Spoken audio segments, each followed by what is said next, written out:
mid ka mid ah mushkiladaha ugu weyn ee ka jira Wallaweyn ayaa ah isbaarooyinka ay reer kasta dhigteen ilinka laga galo tuuladooda bartamaha iyo halka looga baxo tuulada.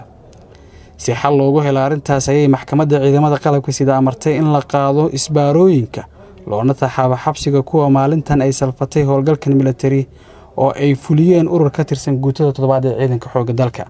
Taliyaha guutada gaashaanla dhexe Cumar Cabdiraxmaan Abuukar ayaa warbaahinta la wadaagay ujeedka xilligan ka dambeeyay isbaara qaadistooda. waxaan howlgal midaysan ka sameynay sidii loo qaadi lahaa isbaarooyinka oo dhibaatada culus ku hayo degmada Wallaweyn. amarka xeeraliyaha iyo maxkamadda laga bilaabo maanta kadib wax maleeshiyada ku dhaxaysa kara wax huba ma jiraan degmada Wallaweyn. waxaa la farayaa amarkaas inuu fuliyo taliyaha ururka 54 ee guutada 7.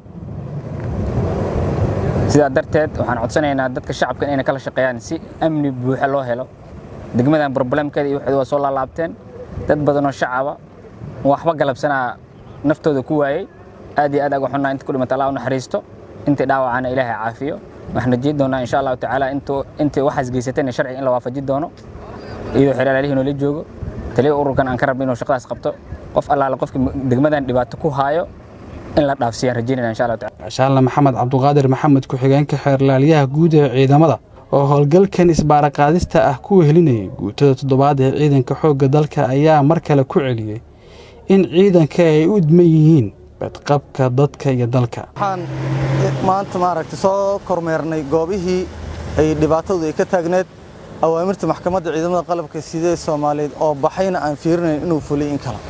waxaan ugu mahad celinayaa taliyaha guutada 7 ee qaybta 6aad iyo taliyihiisa ururka iyo dhammaan saraakiisha ka hooseysaba sidii u fuliyeen amarkii maxkamadda ciidamada qalabka sida Soomaaliyeed. deegaankan Shabeellada Hoose gaar ahaan degmada Wallaweyn waxa dhibaatada ugu weyn ahay isbaarada. maxkamadda markay timid tilaabooyinkii koowaad ay qaado waxay ahayd asalka dhibaatada meesha ahayd in laga abaaro oo ahayd in isbaarada meesha laga qaado.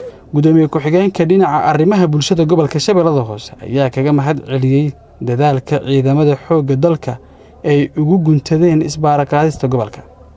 dhammaan waxa la wixii isbaarooyinay waa la qaaday ciidamada qalabka sida iyo xeer ilaalintu iyo maxkamadda ciidamada qalabka sida aad iyo aad ay u maadsan yihiin shaqo fiican ayay ka qabteen maaragtay gobolka inta dhimanna waa dhameystiri doonaa laakiin eriyada Wallaweyn dhammaan waa la qaaday isbaarooyinkii.